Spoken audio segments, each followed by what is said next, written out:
Bánh ram ít Huế. Trời ơi, sao mà mình mê cái món bánh ram ít này quá. Vừa dẻo vừa giòn nè, cái bánh ram ở bên dưới thì giòn rụm nè, còn bên trên là bánh ít thì mềm dẻo. Nhân tôm thịt rim thì mặn mặn ngọt ngọt, chấm thêm miếng nước mắm cay cay, ăn xong là dính luôn đó. Ai ăn rồi thì bị nghiền này, còn ai chưa ăn thì vô đây nha, mình chỉ cách làm cho, bảo đảm ăn xong là mê, rồi ghiền giống như mình luôn nha. Đầu tiên là mình sẽ làm phần dầu hành trước nha. Vì mình dùng bột khô để làm bánh nên sẽ có mùi bột khô. Làm dầu hành trước thì lát nữa mình trộn vô bột sẽ giúp vừa khử mùi này, vừa làm cho bột của mình thơm hơn. Với lại mình sẽ lấy luôn cái phần dầu hành này để làm tôm cháy nha. Làm như vậy thì cái phần tôm cháy của mình sẽ thơm hơn rất là nhiều.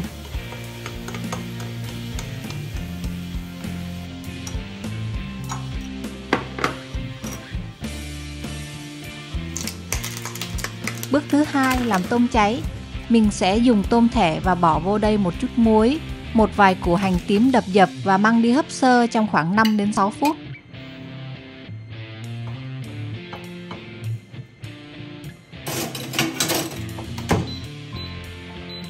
Sau đó mình sẽ mang tôm đi xay. Lưu ý là mình chỉ lấy phần tôm thôi nha. Phần hành tím thì mình bỏ ra. Lúc xay thì mình chỉ nhấp máy vài lần thôi nha. Đừng xay liên tục. Ai siêng hơn thì mang ra giã tay nha. Tôm sẽ bông hơn, đẹp hơn nè. Rồi giờ mình bắt chảo lên, cho vô khoảng 2 muỗng dầu hành. Xào tôm với lửa vừa thôi nha.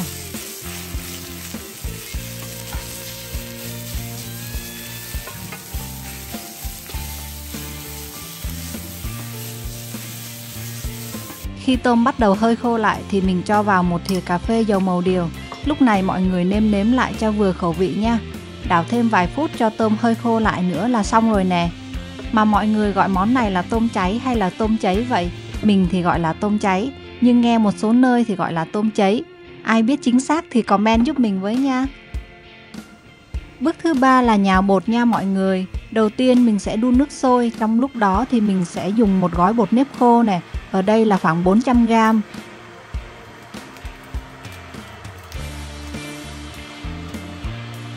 Cho vô bột một thìa cà phê muối nè, thêm 3 thìa dầu hành khoảng 20g nha. Rồi mình trộn bột khô lên cho đều nha.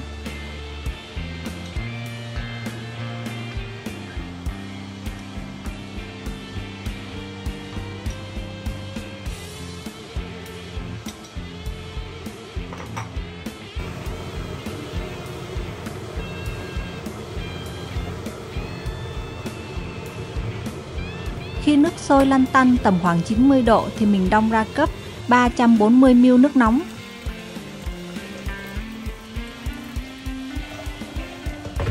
Rồi mình đổ từ từ nước nóng vào bột, nhớ là từ từ từng chút một thôi nha. Chia ra vài lần để cho dễ trộn nè. Dùng muỗng hoặc đũa để khuấy sơ trước nha, giúp bột được trộn đều mà không bị nóng tay.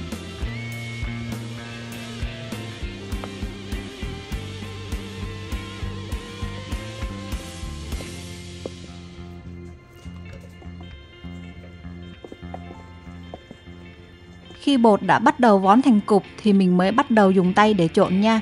Lúc này thì nước đang còn nóng lắm, nên khi đổ nước vô thì mình sẽ tém bột lại rồi nhào từ từ nè. Nhồi đều tay trong khoảng 7 đến 10 phút, đến khi bột mịn dẻo và không dính tay là đạt.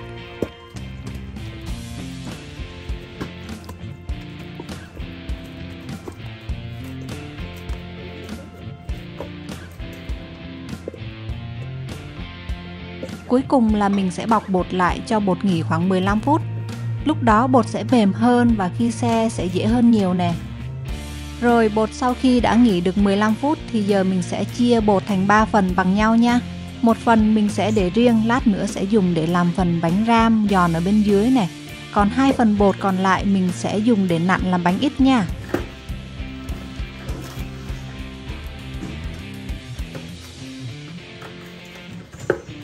Lúc này mình bắt đầu nặn bánh ít nha. Khúc này là bánh xấu hay đẹp, to hay nhỏ là tùy vào đôi tay người nặn nè. Lấy một ít bột vo tròn lại rồi ấn nhẹ cho hơi dẹp ra. Thêm nhân tôm thịt rim vào giữa rồi khéo léo gói lại cho kín nè. Ai mà khéo tay hơn thì vo tròn cho xinh xinh nha.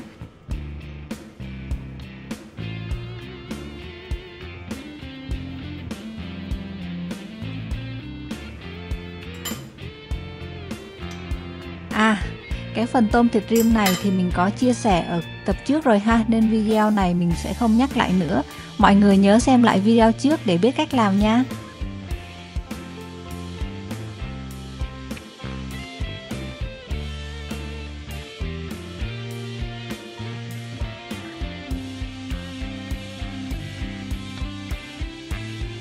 Vì mình nặn bánh không được đẹp lắm nên khúc này mình có rủ mẹ chồng mình qua để giúp nè. Hai mẹ con vừa nói chuyện vừa nặn bánh thì một hồi cũng xong rồi nè. Trước khi hấp bánh thì mình có quét lên đây một chút dầu hành để khi bánh chín sẽ lấy ra dễ hơn mà không bị dính. Lại còn làm bánh thơm hơn nữa đó. Hấp bánh. Và mình sẽ hấp bánh trong khoảng 15 phút nha.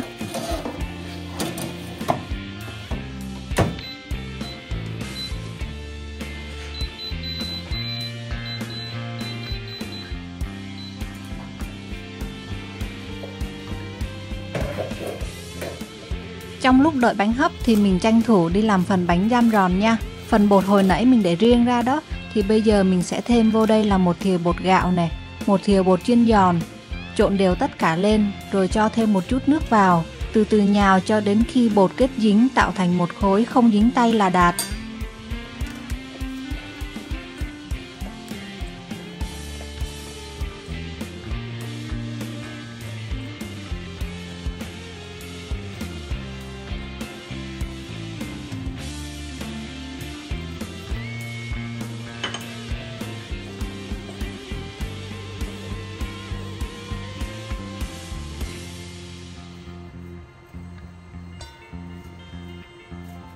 Xong rồi mình sẽ mang đi vo thành viên nhỏ, ấn dẹp xuống rồi mang chiên ngập dầu.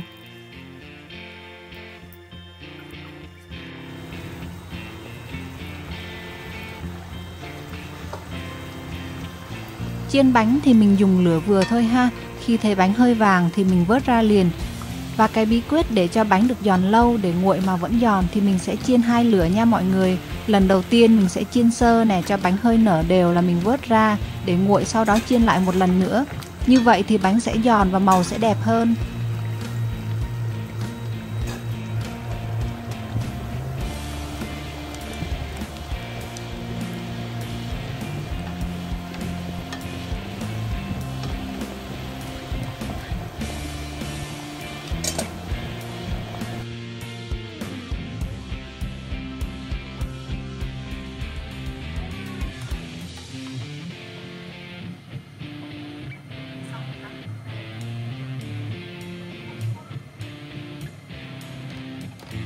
Và đây là bánh của mình sau 15 phút hấp nè. Lúc này thì mình vẫn chưa ăn được đâu nha. Mình nên để bánh nghỉ trong khoảng 10 phút nha, để bánh dẻ lại thì lúc đó ăn sẽ dẻo và ngon hơn.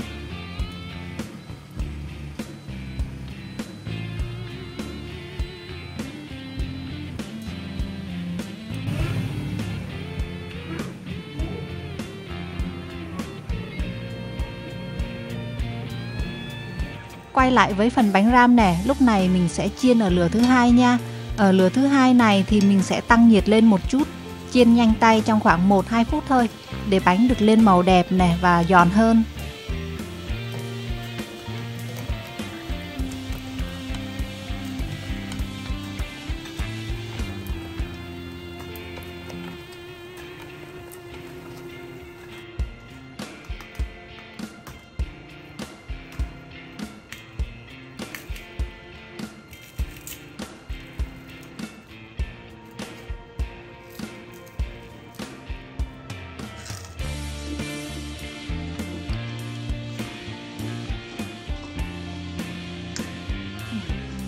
Chiên 2 lần rất là giòn luôn.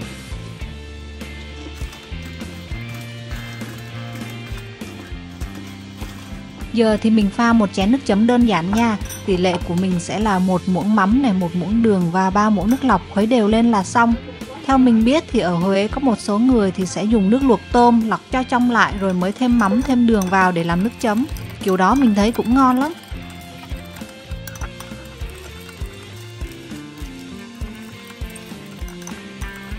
Đến đây thì món bánh ram ít của mình cũng xong rồi nè. Lấy một cái bánh ít dẻo dẻo này, đặt lên một miếng bánh ram giòn rụm, thêm một chút tôm cháy nữa. Ai thích hành phi thì rắc lên cho thơm luôn nha. Thật sự là chỉ có một từ để diễn tả thôi là ngon. Mọi người thử nha.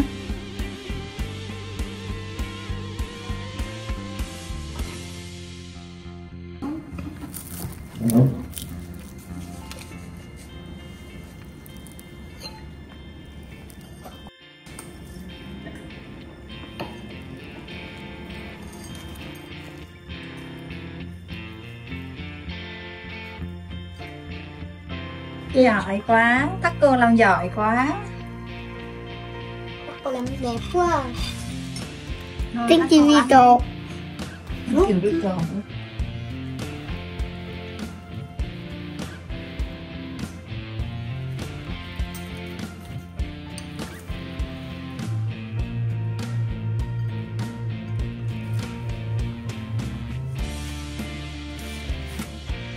Ở đây không?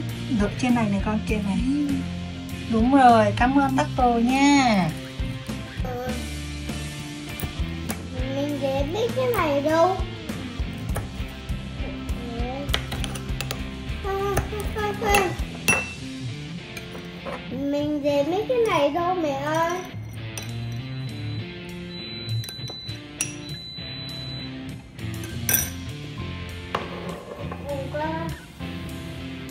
Cũng để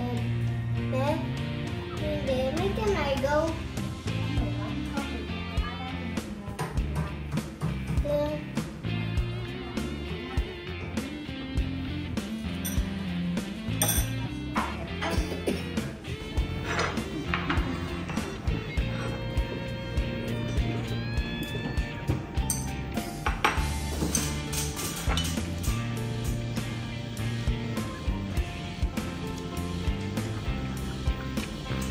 Ăn không? Taco ăn ngon không?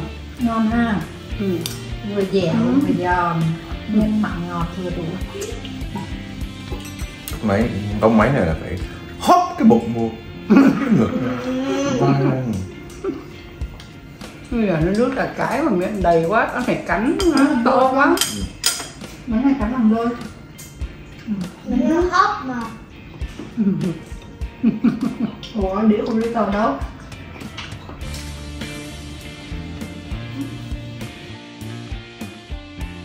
Cảm ơn các bạn đã theo dõi video. Đừng quên nhấn like, chia sẻ và đăng ký kênh để ủng hộ mình. Nhớ xem những show mới và trước đây trên kênh Mẹ Trẻ, Bố Già.